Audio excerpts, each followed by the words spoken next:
नमस्कार फ्रेंड्स, मैं राकेश कुमार स्वागत करता हूं आप सभी का हमारे आज के सेशन में। तो शुरू करने से पहले मैं आप सभी को एक बात कहना चाहूँगा कि जो भी लोग हमारे टेस्ट को दे रहे हैं वो लोग अपने और भी दोस्तों को शेयर करें ताकि ज़्यादा से ज़्यादा लोग जुड़ सकें और इसका लाभ उठा सकें। यह अभी बिल्कुल फ्री है, इसमें कोई चार्ज नहीं लिया जा रहा है।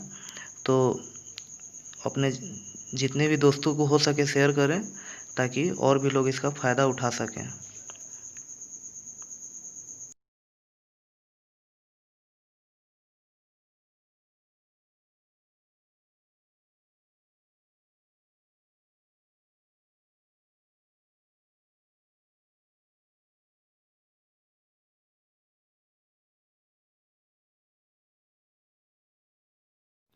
नेक्स्ट है क्वेश्चन नंबर 33। यहाँ बोल रहा है एक दुकानदार 1000 रुपये अंकित मूल्य वाला एक पेन ड्राइव क्रमिक रूप से क्रमशः 10% और 15% के छूट के बाद खरीदता है। वह 35 रुपया पैक करवाने पर खर्च करता है और 1000 रुपये में बेच देता है। तो उसका लाभ प्रतिशत ज्ञात कीजिए। तो देखिए, अंकित मूल्य कितना था? 1000 था। तो आखिर दुकानदार उसको कितना में ख़रीदा? दुकानदार का कॉस्ट क्या है ये हमको पहले पता करना होगा। तो देखिए, 1000 जो था प्रिंट था उस पर 10% छूट का मतलब क्या हुआ? पहले 10% छूट मिला मतलब 1/10, यानी कि 10 का चीज़ 9 में मिल गया उसको, यानी 9 में ख़रीद लिया 10 का चीज़। उसके बाद फिर 15% छूट मिला। 15% का मतलब क्या हो गया? 3/20, यानी 20 का चीज़ 3 रुपया कम 17 में ले लिया। ठीक है, तो यहाँ हो गया 17/20 हो गया। ये ख़त्म हो गया,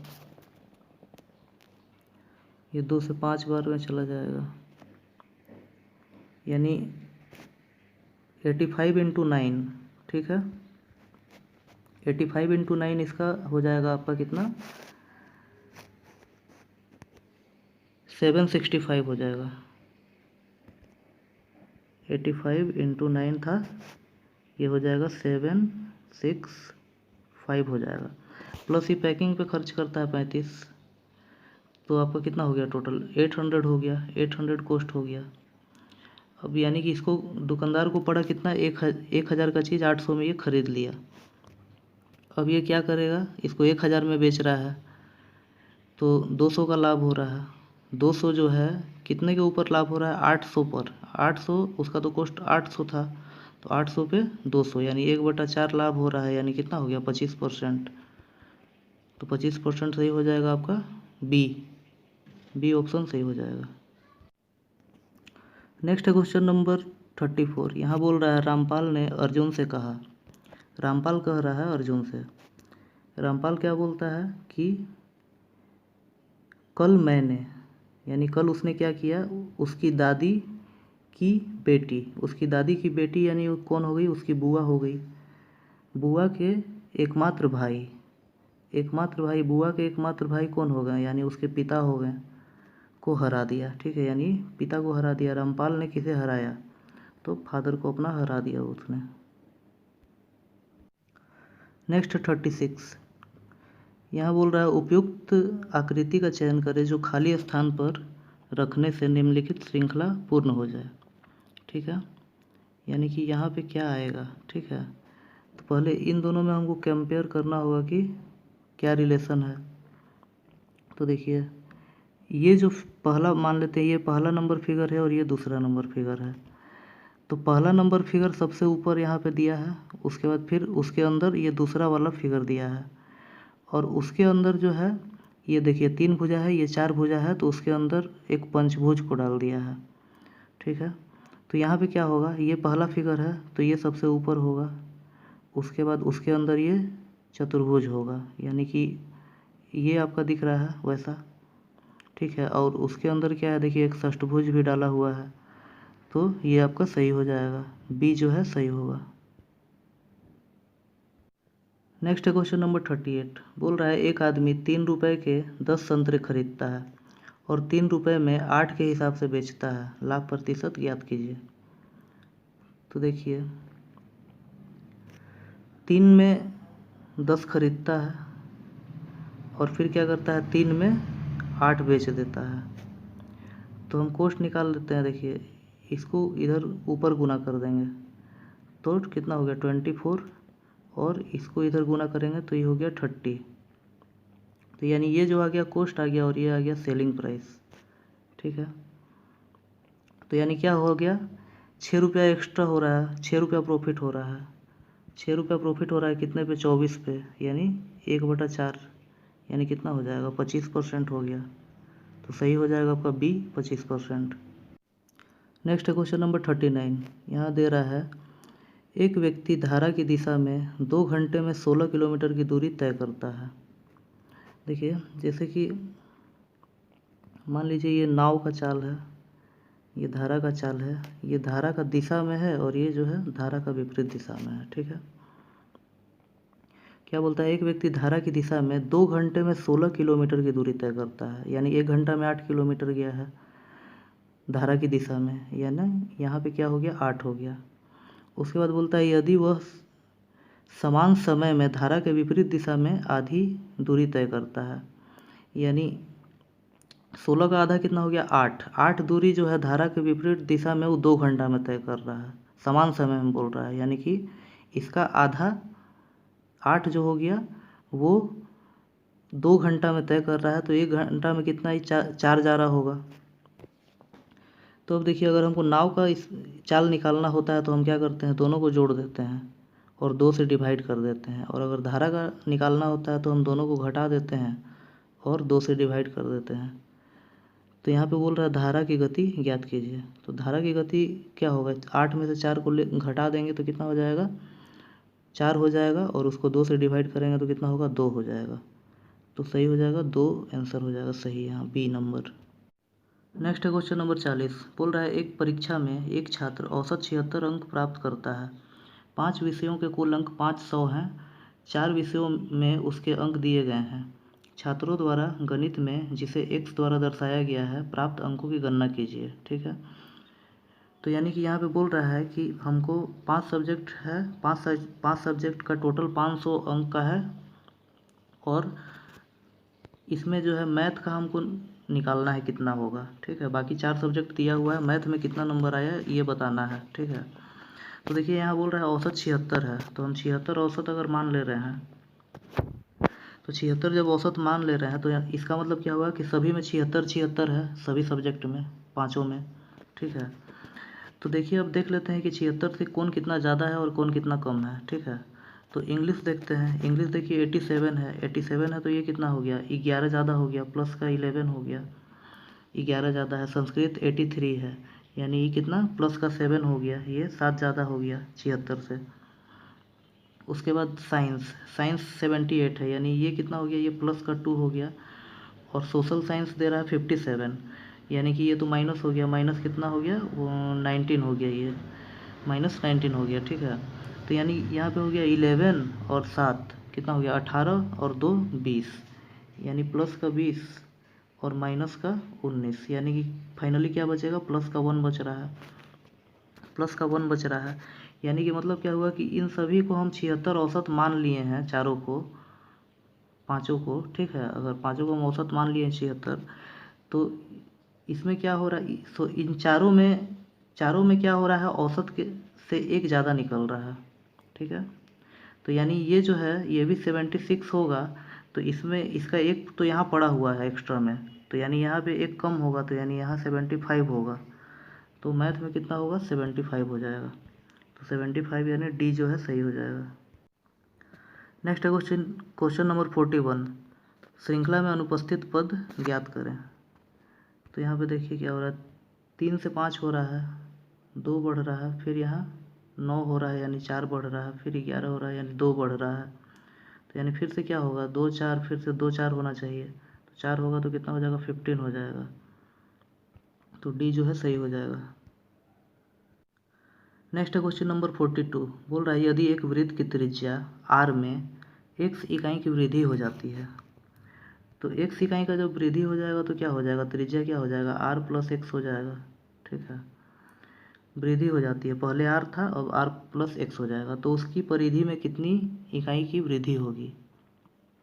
ठीक है, तो परिधि क्या होता है 2πr होता है, तो आर तो यहाँ पे है, आर घटा देते हैं और यहाँ पे 2 पाई हो जाएगा। तो ये आर से आर ख़त्म हो जाएगा तो यहाँ x हो गया, यानी 2 पाई x। तो 2 पाई x कौन सा हो गया आपका, डी जो है सही हो जाएगा आपका 2 पाई x। नेक्स्ट है क्वेश्चन नंबर 43। यहाँ देखिए ये कोडिंग से क्वेश्चन है, तो यहाँ पे हमको पहले रिलेशन समझना होगा कि इसके बीच क्या रिलेशन है। तो रिलेशन देखते हैं पहले। तो देखिए इसको कैसे लिख रहा है, इसको अगर 1 मान लेते हैं, 2, फिर इसे 3, फिर ये 4, ये फिर 5, तो इसको कैसे लिख रहा है आपको, देखिए पहले 3 लिख रहा है, फिर 2 लिख रहा है, फिर 5 लिख रहा है, फिर 1 लिख रहा है, फिर 4 लिख रहा है। तो इसी तरह यहाँ पे भी हो जाएगा, इसको 1, इसको 2, इसको 3, इसको 4, इसको 5 मान लेते हैं। तो पहले 3 2 होगा, 3 कौन सा हो गया, P हो गया, फिर 2 कौन सा हो गया, E हो गया, फिर 5 हो गया, L हो गया, उसके बाद फिर 1 का T हो गया, फिर 4 कौन सा हो जाएगा, A हो जाएगा। तो ये कौन सा हो जाएगा आपका, C जो है सही हो जाएगा। नेक्स्ट है क्वेश्चन नंबर 44। बोल रहा है उपयुक्त वेन आरेख उन छात्रों को दर्शाता है जो एक कक्षा में 3 खेल M, N और L खेलते हैं। खेल M खेलने वाले छात्रों की कुल संख्या क्या है। ठीक है, तो M पूछ रहा है, यानी M सर्कल में जो भी आ रहा है वो सबको जोड़ देना है।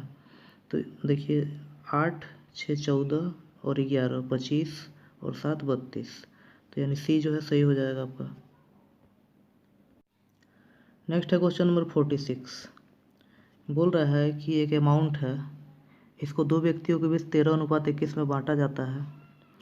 वह व्यक्ति जिसे अधिकतम भाग प्राप्त हुआ है उसको कितना मिलेगा ये बताना है। तो यानी C और साथ में और चारों में से क्या संख्या आएगा।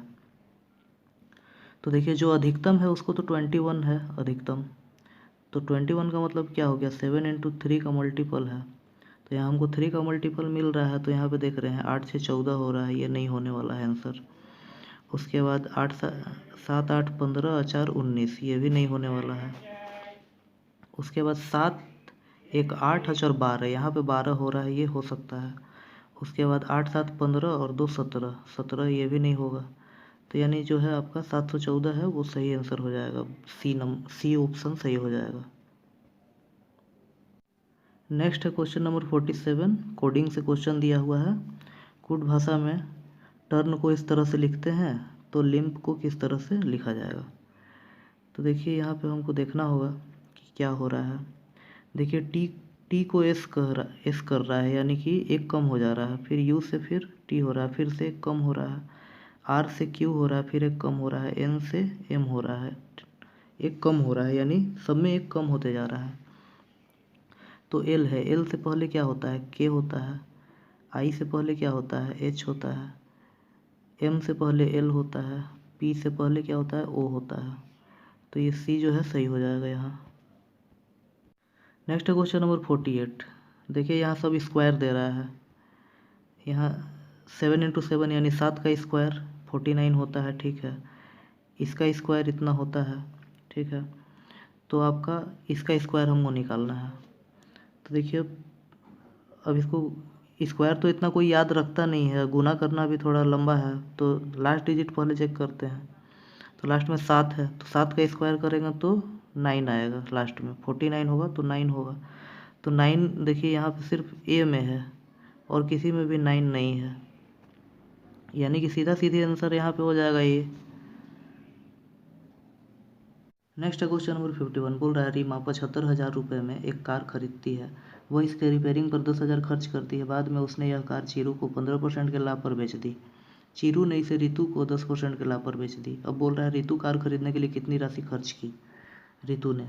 तो देखिए 75,000 का चीज़ था, 10,000 इस पर खर्च किया गया, तो 85,000 हो गया, 85,000। और इसको 15% के लाभ पर बेचा गया, यानी 20 का चीज़ 23 में बेच दिया गया। फिर उसके बाद 10% के लाभ पे बेचा गया, यानी 10 का चीज़ 11 में बेच दिया गया। ठीक है, तो यहाँ से ये 2 जीरो ख़त्म हो गया। फिर यहाँ से ये 2 से एक जीरो और ख़त्म कर देते हैं, यहाँ इंटू 5 कर देते हैं। तो इसका मतलब इसको गुना करना होगा, तो गुना करने के लिए से अच्छा हम मल्टीपल चेक करते हैं। तो देखिए यहाँ 11 दिख रहा है, तो 11 का मल्टीपल हम चेक करते हैं। तो 11 का मल्टीपल कैसे चेक करेंगे? देखिए 2 और 5, 2 और 7 कितना हो गया? 9 हो गया। 9 में ये जीरो जुटेगा तो कितना हो जाएगा? 9 ही होगा। और उल्टा साइड से लेते हैं तो 1 और 5 कितना हो गया? 6। 6 और 5 11। तो दोनों बराबर नहीं हो रहा है, गलत हो गया। उसके बाद दूसरा को देखते हैं, तो यहाँ 2 और 2 4 और 0 यानी 4 हो गया। उसके बाद 1 और 2 3 और 5 8, तो 8 और 4 हो रहा है, ये भी नहीं हो रहा है। उसके बाद आगे चेक करते हैं, तो ये देखिए 5 5 10 और 0 यानी 10 ही हो गया।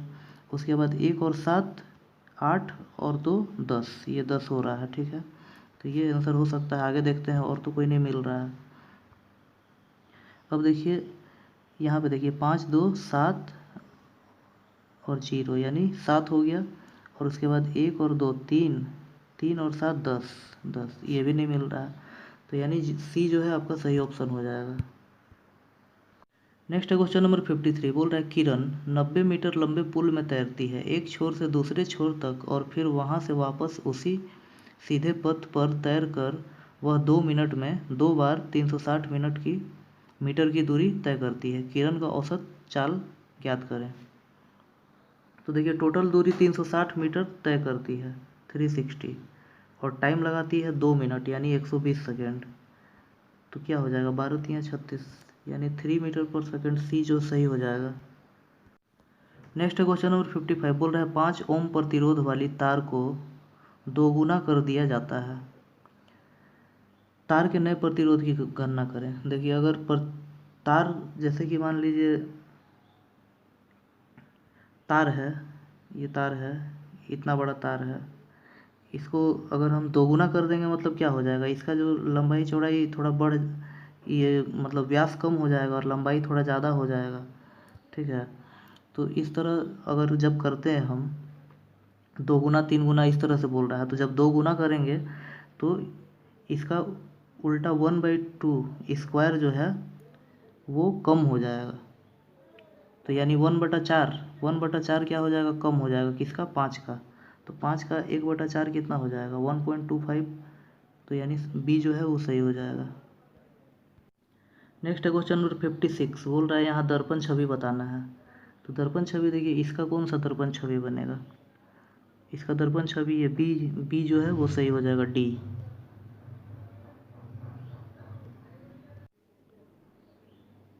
देखिए नेक्स्ट के 3 क्वेश्चन जो है 58, 59 और 60, ये तीनों एक ही डाटा पे बनने वाले हैं, ठीक है।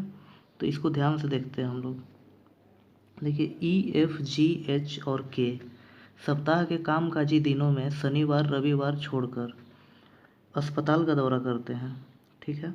उनमें से प्रत्येक फिजिशियन, सर्जन, दंत चिकित्सक, हृदय रोग विशेषज्ञ और किडनी रोग विशेषज्ञ है, लेकिन जरूरी नहीं कि इसी क्रम में हो। उनमें से प्रत्येक सप्ताह में सिर्फ एक दिन अस्पताल का दौरा करता है और कार्य करता है। निम्नलिखित जानकारियों पर विचार करें और इस पर आधारित प्रश्नों के उत्तर दें, ठीक है।